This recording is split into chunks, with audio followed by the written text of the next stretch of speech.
तरीके से घटा वटाकर, और दूसरा जो है आप अप्रोक्सीमेशन का इस्तेमाल कर सकते हैं। बोलेंगे गुरुजी कैसे अप्रोक्सीमेशन, आप बता दिए, तो देखो मेरी बात को समझो।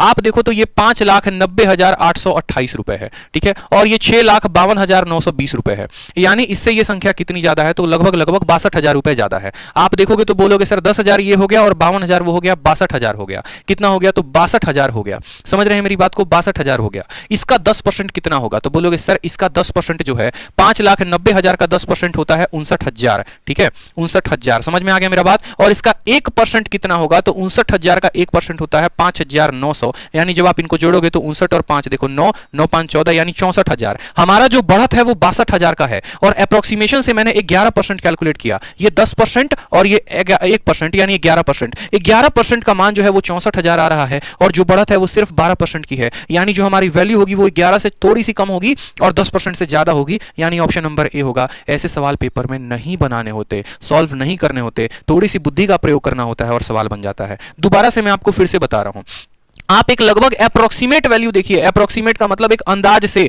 कि भैया ये कितना बड़ा है, तो आप बोलोगे 52,000 यहां पे, 10,000 यहां पे, यानी 62,000 रुपए बढ़े हैं। 62,000 रुपए का क्या हुआ है, हमको प्रॉफिट हुआ है, ठीक है। और ये हमारा क्या है, तो ये हमारा क्रय मूल्य है। अब 59,000, 5,90,000, 5,90,000 का 10% कितना होगा, तो बोलोगे 5,90,000 का 10% होगा हमारा 59,000। कितना होगा, 59,000। इसके 10% से ये मान ज्यादा दिख रहा है, 10% से ज्यादा दिख रहा है, तो ये और ये तो दोनों के दोनों स्वाहा हो गए, खत्म हो गए। बच गए हमारे दो ऑप्शन, एक ऑप्शन नंबर ए और ऑप्शन नंबर डी, ठीक। अब यहां पर ये वैल्यू 10% से ज्यादा है, सिर्फ ये चेक कर लो कि इसका 11% कितना होता है, तो इसका 10% 59,000, और इसका 1% मतलब इसमें एक और जीरो कम कर दो, यानी 5900। तो 59,000 में 6,000 जोड़ोगे तो बोलोगे सर 65,000 के करीब में आ रहा है, और लाभ तो सिर्फ हमारा 62,000 ही है, मतलब ये 11% से कम होगा, मतलब एक ही ऑप्शन होगा, ऑप्शन नंबर ए। मेरे भाई सारे सवाल बनाने के नहीं होते, यही तो कुछ नया आप यहां पर सीख रहे हैं, नहीं तो इतना तो सबको आता है कि माइनस करो, बट्टा लगाओ, आंसर लेकर आओ, लेकिन क्या फायदा। आप अगला आपका 5 सेकंड में सवाल बना रहे हैं, आप उसको 5 मिनट में बना रहे हैं। यही तो सिलेक्शन की गाड़ी रुक जाती है, जहां पर आपको ये गाड़ी नहीं रोकनी है।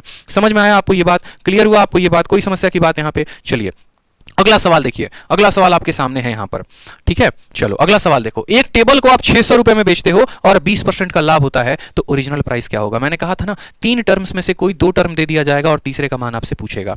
तो बोला गया है कि किसी वस्तु को आप 600 रुपए में बेचते हैं और 20% का लाभ होता है, तो आप कैसे बताएंगे। देखो 2 तरीके होते हैं, ठीक है, 2 तरीका होता है ऐसे सवालों को सॉल्व करने का। दोनों तरीका हम जानेंगे, एक 100% वाला तरीका होता है और एक रेशियो वाला तरीका होता है। 100% वाले तरीका से करेंगे तो कैसे करेंगे, एक बात हमेशा ध्यान रखिएगा, जब भी आप एसपी लिखते हैं तो आप क्या बोलते हैं, ठीक है। जैसे मान लीजिए आपको सीपी निकालना होता है और आपका प्रॉफिट या एसपी दिया गया होता है, तो आप बोलते हैं सर ये जो एसपी है ना, ये जो एसपी है ये हमेशा 100 प्लस माइनस प्रॉफिट या लॉस का वैल्यू है, और इसको अगर हम 100% से गुना कर देंगे तो ये हमारा क्या निकल जाएगा, ये हमारा सीपी निकल जाएगा।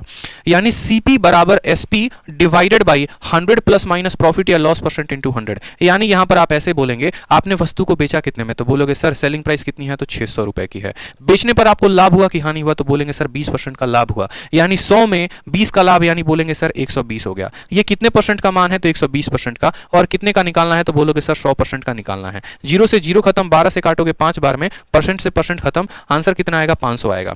लेकिन आप ये फॉर्मूला, ये तरीका कब अपनाएंगे, बहुत जरूरी है इस बात को जानना। ये तरीका हम तब अपनाएंगे जब हमारे प्रॉफिट या लॉस का जो वैल्यू होगा वो एक साधारण सा इंटीजर होगा, यानी वो आपको 20% हो, 25% हो, 26% हो, 27% हो तो लेंगे। लेकिन अगर कल के दिन, मेरी बात को समझिए, अगर कल के दिन सेम सवाल मैं यहां पर लिख दूं आपको कि किसी वस्तु का दाम 600 रुपए है और आपको जो लाभ हुआ है वो हुआ है आपको 16 सही 2/3% का, और आप मुझे जो है बता दो कितना, इसका सीपी बता दो कि सीपी कितना होगा, तो आप उस तरीके में आप ये फॉर्मूला नहीं लगाएंगे, ये तरीका नहीं लगाएंगे।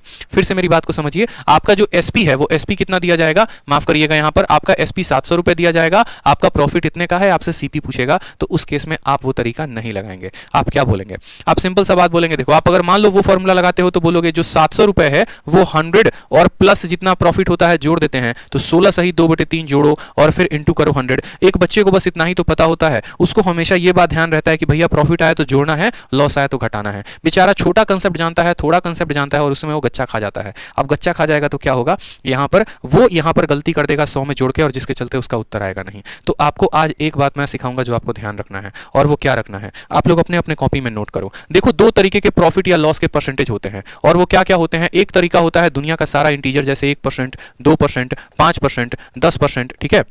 21% और ऐसे कर करके सारे परसेंटेज। और दूसरा होता है जो होता है बट्टे वाला, वो क्या होता है 16 सही 2/3%, 11 सही 1/9%। ठीक है मेरे भाई, नोट करते चलिए, 12 सही 1/2%, ये वाले सारे के सारे रेट होते हैं। जब ऊपर वाला रेट दिया गया होता है तो 100% वाला मेथड इस्तेमाल करेंगे, या यूं बोलिए तो फॉर्मूला का इस्तेमाल करेंगे। और जब नीचे वाला रेट दिया गया होता है, नीचे वाला वैल्यू दिया गया होता है, तो हम रेशियो का इस्तेमाल करते हैं। दोनों तरह के सवालों पर बढ़िया पकड़ आपकी हम बना देंगे, बस ध्यान से समझते रहिए और सेशन को देखते रहिए। ठीक है, तो यहां पर जब इस तरह का रेट दिया होगा तो कैसे बनाएंगे, और इस तरह का रेट दिया होगा तो कैसे बनाएंगे। जैसे मानिए एक छोटा सा क्वेश्चन है हमारा आपके लिए, हमने आपको कहा कि किसी वस्तु को आपने कितने में बेचा है, तो किसी वस्तु को जो है आपने 254 रुपए में बेचा है। ठीक, और आपका जो प्रॉफिट है वो कितने का है, तो 27% का प्रॉफिट है। तो आपने उसको खरीदा कितना में होगा बता दीजिए, आपने उसको खरीदा कितना में होगा बता दीजिए। तो आप क्या बोलेंगे, बोलेंगे सर ये जो 254 है ये कितने परसेंट का मान है, तो बोलेंगे सर ये 100 और प्लस जितने का प्रॉफिट है यानी 27 का प्रॉफिट है, तो 100 प्लस 27% का मान है, और सीपी निकालना है, यानी सीपी अपने आप में कितना होता है 100% होता है। तो इस तरीके से हम सीपी को निकाल पाएंगे, यानी एसपी बराबर इतना इंटू इतना। 100 जमा 27 कितना होगा, तो बोलोगे सर 100 जमा 27 होता है 127%। 127 इसको कितनी बार में काटो, 2 बार में, तो आंसर आ जाएगा कि 200 रुपए उसका क्रय मूल्य था। उस वस्तु की कीमत कितनी थी, 200 रुपए। अगर ऐसे रेट में आप रेशियो का इस्तेमाल करते तो भी आप जो है पकड़े जाते और आपकी गलती हो जाती। ठीक है, और जहां रेशियो का इस्तेमाल नहीं करना है वहां रेशियो का कर दोगे तो भी गलत होगा, जहां फॉर्मूला का करना है फॉर्मूला नहीं करोगे तो भी गलत होगा। तो अपने माइंड में ये पिक्चर क्लियर होना चाहिए। क्या क्लियर होना चाहिए कि 27 है, 31 है, 52 है, 65 है, किसी भी तरह का कोई भी इंटीजर है तो 100 प्लस वाला कंसेप्ट इस्तेमाल करना है। अब मान लो कि अगर वहां पर रेशियो बट्टे में आ जाए तो रेशियो का इस्तेमाल करना है। अभी आप एक आधा एग्जांपल और देखिए, जैसे मान लीजिए किसी वस्तु को हमने कितने में बेचा है, किसी वस्तु को मान लीजिए हमने 174 रुपए में बेचा है, या मान लीजिए 274 रुपए में हमने बेचा है। ठीक है, और जो प्रॉफिट हो रहा है वो हमें कितने का हो रहा है, 37% का हो रहा है। तो हमसे पूछेगा हमारा एग्जामिनर बताओ बेटा सीपी कितना था। ठीक, आप कैसे निकालेंगे, आप एक ही बात बोलेंगे कि सर देखो ये जो 274 रुपए है ये कितने का मान है, क्रय मूल्य अपने आप में कितना होता है, तो बोलेंगे सर क्रय मूल्य अपने आप में 100% होता है। लाभ कितने का हो रहा है, 37% का। तो 100% की कोई वस्तु है, 37% का लाभ हो रहा है, तो आप उसको कितने में बेचेंगे, आप उसको 137% में बेचेंगे। आप कितने में बेचेंगे, तो 137% में बेचेंगे। यानी ये जो भी कीमत में आपने बेचा है ये कितने का मान है, तो ये 137% का मान है। ठीक है, अगर आपको लाभ निकालना होगा तो आप इसको 37% के साथ गुना करेंगे, अगर आपको क्रय मूल्य निकालना होगा तो आप इसको 100% के साथ गुना करेंगे। समझ में आ गया बात। 137 से आप इसको 2 बार में काटिए तो आपका उत्तर कितना आ जाएगा, 200 रुपए। यानी 200 रुपए में आपने क्या कहा था, आपने उसको 200 रुपए में खरीदा था। ठीक, अब मान लीजिए कि जैसे आपका सवाल कुछ ऐसे आ जाता है कि आपने किसी वस्तु को 700 रुपए में बेचा और आपका जो प्रॉफिट है वो कितना है, 16 सही 2/3% है। 16 सही 2/3% है, तो प्रॉफिट कितना होगा, अब सॉरी सीपी कितना होगा, आपसे ये पूछा गया। अब ऐसे सवाल में आपको 100% वाला मेथड नहीं लगाना है। अब 100% वाला मेथड नहीं लगाना है तो क्या लगाएंगे, तो ऐसे सवालों में जब भी हमारा प्रॉफिट या लॉस बट्टे में दिया गया होगा तो हम रेशियो का इस्तेमाल करेंगे। ठीक है, कॉपी में नोट कर लो कि जब ऐसा दिया गया होगा तो रेशियो का इस्तेमाल, और जब इंटीजर दिया गया होगा तो 100% वाला मेथड। अब यहां पर मेरे भाई जब रेशियो का इस्तेमाल करोगे तो कैसे लिखोगे, तो बोलोगे देखो भैया बात ऐसा है कि ये इस रेशियो में अगर ये बट्टे में टूटे तो क्या होगा, ये बट्टे में टूटेगा तो 1/6 होगा। ऊपर वाला क्या होता है, तो प्रॉफिट होता है, नीचे वाला क्या होता है, तो सीपी होता है। सवाल में क्या दिया गया है, तो 700 रुपए। ये 700 रुपए क्या है, तो बोलोगे सर 700 रुपए सेलिंग प्राइस है। क्या है, सेलिंग प्राइस है। और सेलिंग प्राइस कितना यूनिट होता है, 6 रुपए के सामान को 1 का लाभ कमाया तो सेलिंग प्राइस होता है 7 यूनिट। बोला क्या गया है, सीपी निकालने को, और सीपी कितना यूनिट है, तो 6 यूनिट, यानी 6 का मान निकालना है। अगर कल के दिन हमें बोला जाता प्रॉफिट निकालने को तो 1 से गुना करते, सीपी बोला गया है यानी 6 से गुना करेंगे। 7 से 7 खत्म, 6 × 100 कितना हो जाएगा, 600 रुपए हो जाएगा। क्लियर है आपको ये बात कि जब रेशियो जो है, जब आपको प्रॉफिट या लॉस परसेंट किस में दिया जाएगा, बट्टे में दिया जाएगा, तो आपको रेशियो मेथड का इस्तेमाल करना है। उसी तरीके से मान लीजिए किसी वस्तु को जो है हम यहां पर बेचते हैं 3600 रुपए में। ठीक है, और हमको जो लाभ होता है वो प्रॉफिट कितने का होता है, तो बोलेंगे सर 12.5% का प्रॉफिट होता है। कितने का, 12.5% का। तो बताइए आपका सीपी कितने का होगा, तो आप एक ही बात बोलेंगे सर बात ऐसी है कि देखो 12.5% का बट्टा कितना होता है, तो 12.5% का बट्टा 1/8 का होता है। ठीक, ये क्या दिया गया है, तो ये हमारा जो है कॉस्ट प्राइस नहीं सेलिंग प्राइस दिया गया है, यानी 3600 रुपए विक्रय मूल्य है।